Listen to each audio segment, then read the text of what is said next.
Hello friends, welcome to my YouTube channel. So let's start our third part from chapter Force and Pressure from Frank Experience book, that is from a class 8.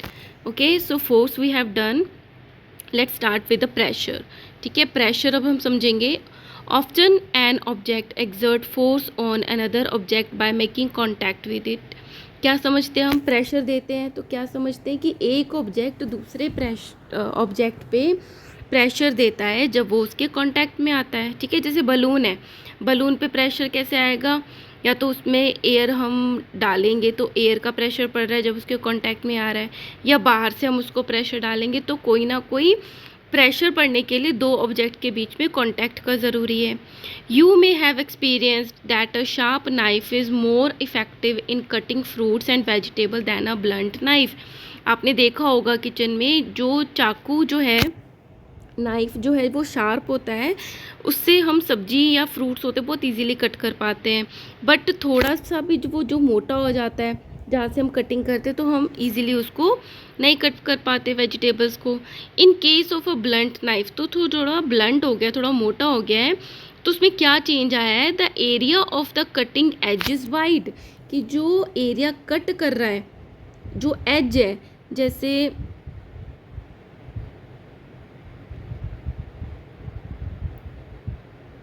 ये knife है, ठीक है, इसके इस as की बात हो रही है. अगर ये थोड़ा सा ब्लंट हो गया, मतलब मोटा हो गया, तो आप कट नहीं कर पाओगे.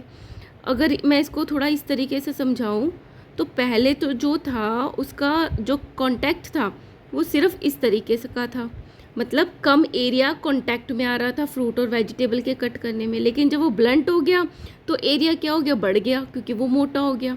ठीक है, तो यही चीज़ वो कह रहे हैं. The in case of blunt knife the area of the cutting edge is wide, वो थोड़ा बढ़ जाता है, वाइड हो जाता है. Therefore the force exerted by you has to act on a larger area. इसलिए जो आपको फोर्स लगाना पड़ता है, वो जो ब्लंट हो गया चाकू, उसका एरिया बढ़ गया क्योंकि वो वाइड हो गया, उस पर आपको ज़्यादा प्रेशर एक्सर्ट करना पड़ता है. And its impact is reduce, तो उसका जो इफ़ेक्ट होता है वो कम हो जाता है. मतलब जितना पतला होगा, जितना कम एरिया होगा, उतना जल्दी ज़्यादा प्रेशर लगता है, और जैसे ही एरिया बढ़ गया तो प्रेशर कम हो गया. ठीक है, दिस मेक्स कटिंग डिफ़िकल्ट. तो जब ब्लंट हो जाता है चाकू तो कटिंग डिफ़िकल्ट हो जाती है. If the area of the cutting edge is narrow, अगर जो कट कर रहे हैं उसका जो एज है वो पतला हो गया, नैरो हो गया, as in a case of a sharp knife, तो क्या होगा? Your force act on a very small area. तो वो एरिया कॉन्टैक्ट का कम हो गया विद अ ग्रेटर इम्पैक्ट, तो उसका इम्पैक्ट भी ज़्यादा पड़ेगा और जो फ्रूट है वो इजीली कट भी हो जाएगा. To understand this better we have to understand the concept of pressure first. तो हमें इससे थोड़ा सा प्रेशर का जो कंसेप्ट है वो हम समझते हैं. सो प्रेशर क्या है? Is defined as a perpendicular force acting on a unit area of an object. अब क्या है यहाँ पर? ये एप्पल है, ठीक है, ये एप्पल है. अब इसको हम नाइफ से कट कर रहे हैं, इस नाइफ से कट किया, तो क्या है इसका जो इफ़ेक्ट आएगा इस नाइफ का इसके ऊपर, तो प्रेशर क्या है? वो फोर्स है जो पड़ता है ऑब्जेक्ट पे उसके यूनिट एरिया पे. यूनिट एरिया मतलब वो मीटर भी हम उसको मेजर कर सकते हैं, सेंटीमीटर भी कर सकते हैं, किलोमीटर भी कर सकते हैं, कितना भी कर सकते हैं, लेकिन उसकी एक यूनिट होती है जो हम इस पर पढ़ेंगे. तो एक यूनिट एरिया, एरिया कैसा होता है? लेंथ इंटू ब्रेड्थ होता है ना, तो यूनिट एरिया हो गया वो. सो इसका मतलब क्या है definition? Pressure is defined as a perpendicular, जो सीधा लग रहा है 90 डिग्री पे, force acting on a unit area of object, कि उस ऑब्जेक्ट का जो यूनिट एरिया है उस पर परपेंडिकुलर कितना फोर्स लग रहा है, उसी को प्रेशर कहते हैं. सो जो प्रेशर हो गया वो किसके इक्वल हो गया? Pressure is equal to force upon area. So pressure और फोर्स इक्वल नहीं है. प्रेशर का मतलब है एरिया पे कितना प्रेशर लग रहा है. ठीक है, सो P is pressure, F is force, A is area. ठीक है, सो इसका मतलब जो प्रेशर है वो किस पे डिपेंड हुआ? फोर्स अप्लाइड, कितना फोर्स लगा परपेंडिकुलरली, और area on which the perpendicular force act. पूरा एरिया नहीं, ऐसे नहीं कि पूरा एप्पल देखोगे आप, जो फोर्स लग रहा था वो कितने एरिया पे लग रहा था वो देखना है आपने। In the mention formula since area is in the denominator, denominator numerator को आपको पता है, जैसे हम अपॉन में लिखते हैं 5/6 इस तरीके से, तो ये ऊपर वाला तो होता है न्यूमरेटर और नीचे वाला होता है डिनोमिनेटर। तो ये वही चीज़ कह रहे हैं कि जो एरिया है वो डिनोमिनेटर में है। So we can say that it is inversely proportional to the pressure. Inversely proportion का मतलब बताती हूँ, जैसे यहाँ पे है P is pressure is equal to force upon area. अब ये क्या है, एक रिलेशन में है, जो प्रेशर है ये रिलेशन का साइन है, उसका फोर्स से क्या रिलेशन है, फोर्स तो ऊपर है ना न्यूमरेटर में, तो इसका डायरेक्ट रिलेशन है, मतलब फोर्स बढ़ेगा तो प्रेशर बढ़ेगा, डायरेक्ट रिलेशन हो गया। ठीक है, अब इसका एरिया से रिलेशन देखें तो जो प्रेशर है उसका रिलेशन है एरिया से, ए तो अपॉन में है, फोर्स को हटा दे, फोर्स की जगह 1 रख दे तो एरिया आ गया डिनोमिनेटर में। तो ये क्या रिलेशन हुआ, ये इन्वर्सली प्रोपोर्शन बोलते हैं इसको, इन्वर्स रिलेशन है, मतलब एरिया बढ़ेगा प्रेशर कम होगा, एरिया कम होगा तो प्रेशर बढ़ेगा। अंडरस्टूड? ये आपको बहुत सारी चीज़ों में काम आने वाला है। तो फोर्स के साथ तो डायरेक्ट रिलेशन है, लेकिन जो एरिया है उसके साथ इन्वर्सली प्रोपोर्शन में है, मतलब ऑपोजिट रिलेशन है।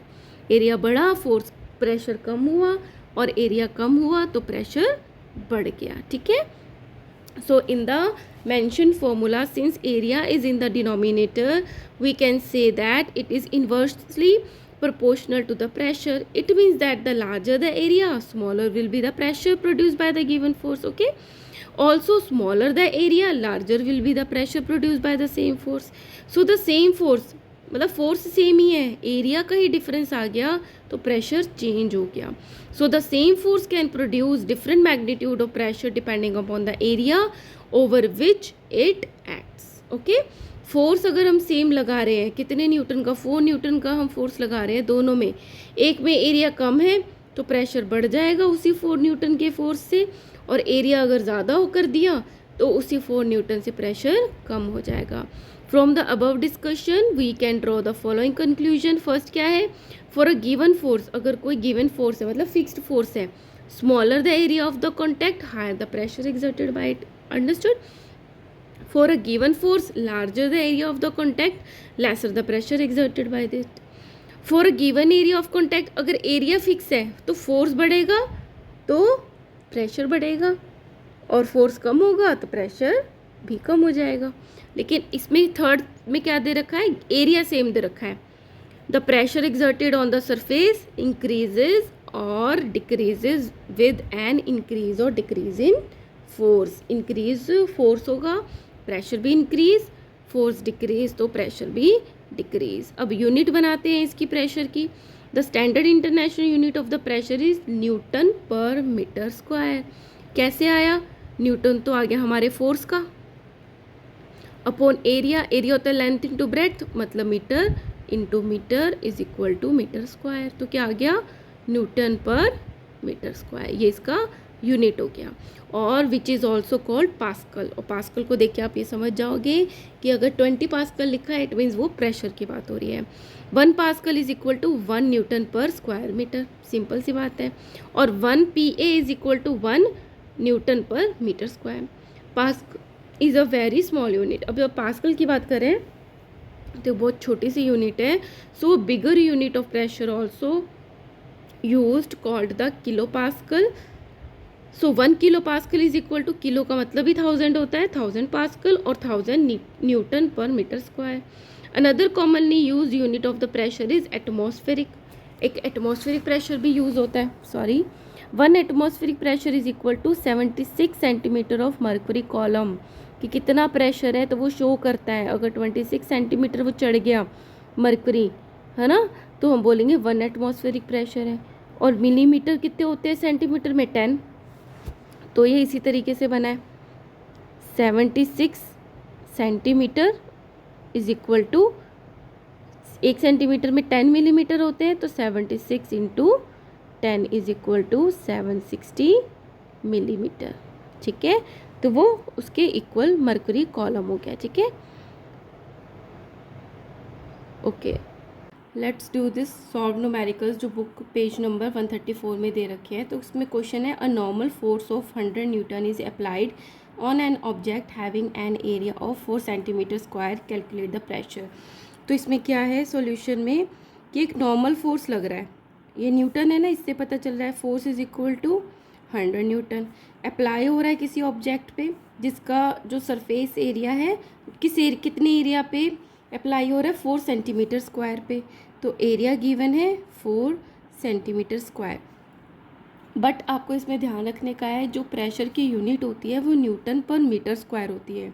तो यहाँ पे मीटर है, इट मीन्स इस सेंटीमीटर को आपको मीटर में कन्वर्ट करना पड़ेगा। सो क्या होता है, 1 metre is equal to 100 centimetre. तो हम क्या करेंगे, छोटी यूनिट से बड़ी यूनिट बना रहे हैं तो डिवाइड करेंगे। सेंटीमीटर स्क्वायर है, it means 2 centimetre into centimetre है, तो 4 डिवाइडेड बाय 1 सेंटीमीटर का 100 इंटू एक और सेंटीमीटर है 100, तो क्या आ गया 4/1 मीटर स्क्वायर। ठीक है, अब उन्होंने प्रेशर फाइंड करने को बोला है, तो प्रेशर का फॉर्मूला होता है फोर्स अपॉन एरिया।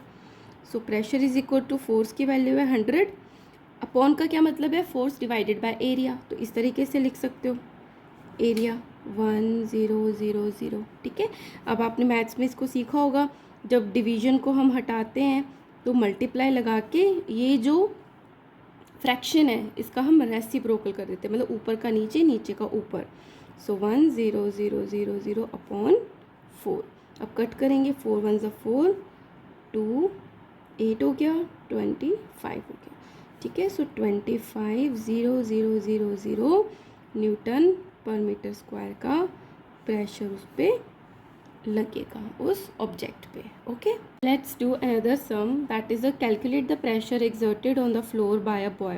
प्रेशर ही आपको फाइंड करना है कि एक लड़का जो है वो खड़ा हुआ है अपने दोनों फीट पे। If the weight of the boy is 40 kg, अगर उस बॉय का जो वेट है वो 40 kg है, इसमें वेट गिवन है क्योंकि kg है, बट उन्होंने बोला है कि 1 kg को आप 10 न्यूटन मानो। ठीक है, तो उसको हम कन्वर्ट कर लेंगे फोर्स में। Assume that the area of contact of each shoe is 6 centimetre bye 25 centimetre. और जो एरिया है हर एक शूज़ का, 2 शूज़ होते पेयर में, तो एक शू का एरिया इतना है। तो आपको प्रेशर फाइंड करना है। सबसे पहले हम फोर्स लिखेंगे। फोर्स क्या है, ये जो वेट दिया है 40 kg और ये किसके इक्वल है, 10 के, तो 10 1 kg कितने के इक्वल है, 10 न्यूटन के। तो फोर्स कितना हो गया, 400 न्यूटन। ठीक है, अब एरिया फाइंड करते हैं। एरिया होता है लेंथ इंटू ब्रेड्थ, ये लेंथ गिवन है एक की लेंथ गिवन है, ये ब्रेड्थ गिवन है, बट क्या है, ईच शू है, एक ही शू के बारे में बताया है, तो ये तो 2 शू होते हैं, कोई भी पहनता है, तो 2 इंटू 6 इंटू 25, तो क्या आएगा, 25 into 2 is 50 into 6 is equal to 0, 6 5 30, 300। अब ये सेंटीमीटर में है ना, सेंटीमीटर स्क्वायर आ गया। अगेन इसको हमें मीटर में कन्वर्ट करना पड़ेगा क्योंकि जो यूनिट होती है वो न्यूटन पर मीटर स्क्वायर में होती है। सो इसमें आप लिखोगे 1 metre is equal to 100 centimetre. अब छोटे से बड़े में कन्वर्ट करना है तो डिवाइड करेंगे। सो 300 डिवाइडेड बाय सेंटीमीटर स्क्वायर है तो 2 टाइम्स करेंगे, ये हो गया। तो अब क्या होगा, ये ऊपर आएगा तो क्या हो जाएगा, 2 नंबर छोड़ के हमको डेसिमल लगाना है। 3 हो गया एक, तो एक और नंबर हो गया, ये डेसिमल लग गया, ये हो गया मीटर स्क्वायर, ये एरिया हो गया। ठीक है, अब हम प्रेशर इजीली फाइंड कर सकते हैं। Force upon area, force is 400 Newton upon 0.03, ये हमने 0 डेसिमल हटाया तो 2 है डेसिमल एरिया में, तो ऊपर आ जाएगा 100, 3 1 3, 3 1 3, 10 आ गया, 9 अगेन थे, तो ये चलता रहेगा। ठीक है, तो आपका आंसर क्या आ गया, 13300 न्यूटन पर मीटर स्क्वायर।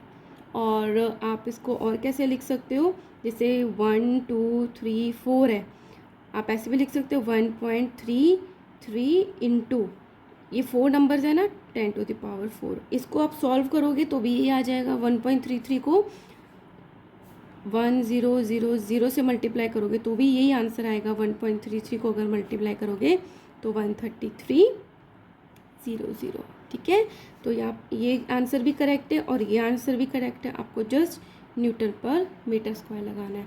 तो इन सम्स में यही ध्यान रखना होता है, एरिया का ही मोस्टली चीज़ होती है, कन्वर्ट करने का होता है, और जो फोर्स है उसका भी आपको ध्यान रखना है कि वेट गिवन है या आपको न्यूटन में गिवन है। ठीक है, now effects of pressure. Pressure के क्या इफेक्ट्स होते हैं?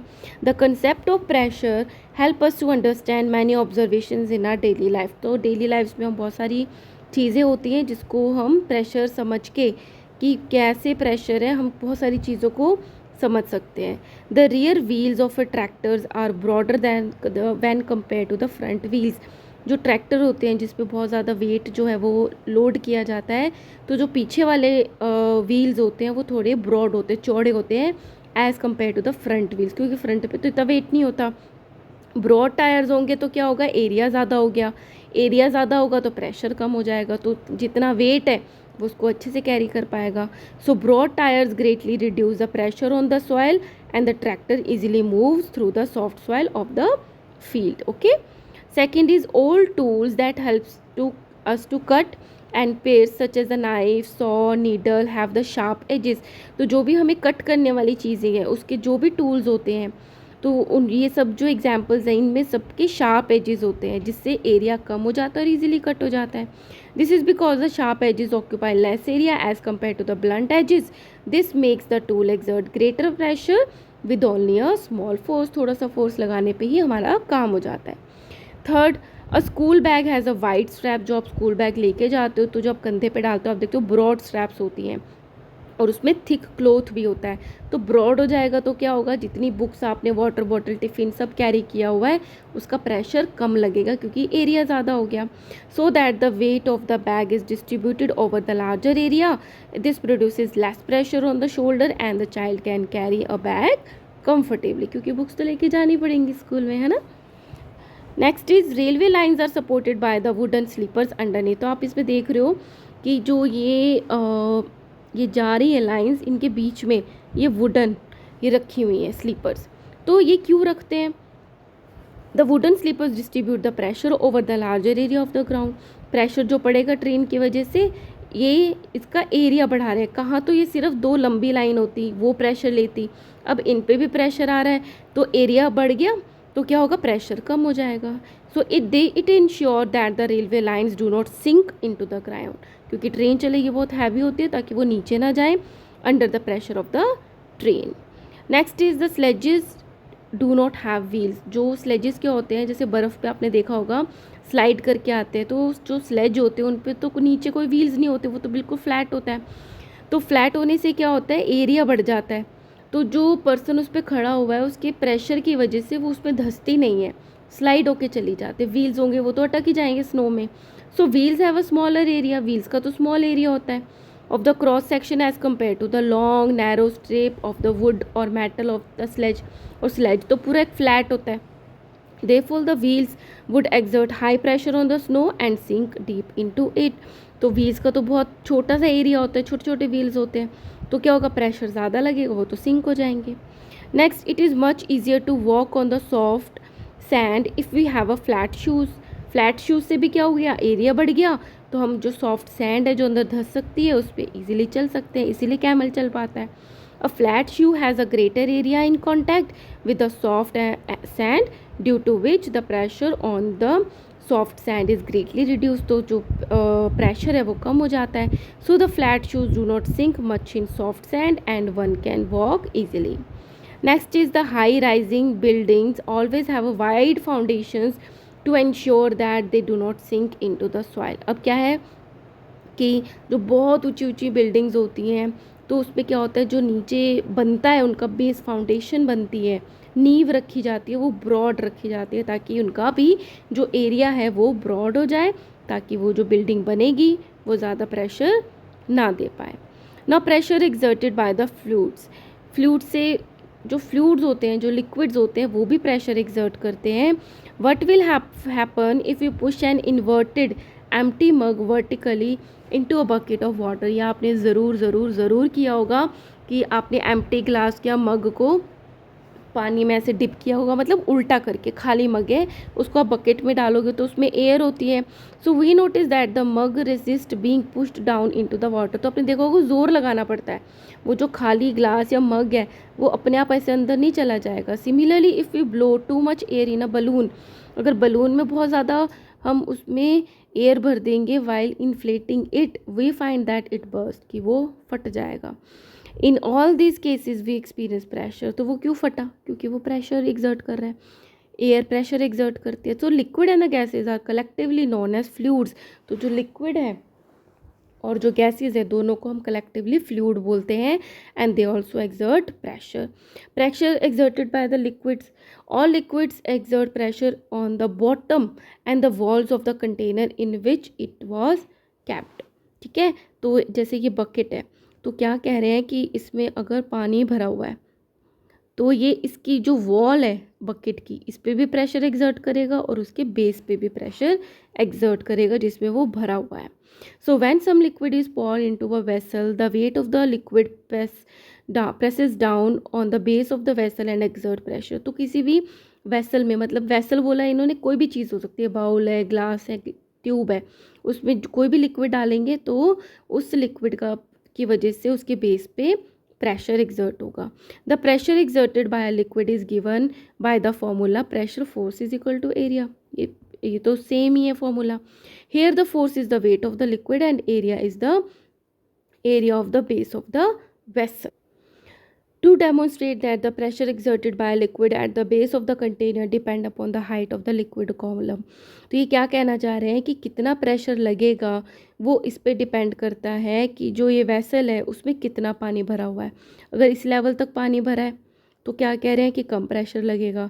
दूसरे वेसल में यहाँ तक पानी भरा हुआ है तो इट मीन्स उसमें ज़्यादा प्रेशर लगेगा। तो एक एक्टिविटी है, उसमें क्या लिया है, an empty plastic pipe, rubber sheep and the water. तो ये बलून लगा दिए हैं इन पे, है ना। तो लिटिल वाटर क्वांटिटी, पानी, इतना पानी है तो इतना बलून फूला, ज़्यादा पानी डाल दिया तो उसने ज़्यादा प्रेशर एक्सर्ट किया तो ज़्यादा बड़ा बलून हो गया। Take a plastic pipe length of 15 centimetre, जो इसकी लेंथ है वो 15 सेंटीमीटर की है और जो डायमीटर है, मतलब इतना उसका डायमीटर है 5 सेंटीमीटर का। Take a rubber sheet, balloon नहीं लिया हमने, रबर शीट ली है, and stretch it tightly over one end of the pipe, hold the pipe in the middle vertically, सीधा हमने उसको रख लिया। Ask a friend to pour some water in the pipe. Observation, you will note that the rubber sheet bulges swell out, की ये जो रबड़ है वो फूल जाती है।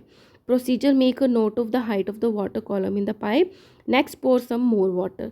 तो हमने इसकी हाइट देख ली कि कहाँ तक आया, तो हमने क्या देखा कि ये यहाँ तक आया था। उसके बाद हमने उसमें और पानी डाला, फिर क्या ऑब्जर्वेशन किया, the rubber sheet bulges even more, rubber sheet और ज़्यादा फुली as the height of the water column increases. So conclusion, the pressure exerted by a liquid at the base of the container depend upon the height of the liquid of the column।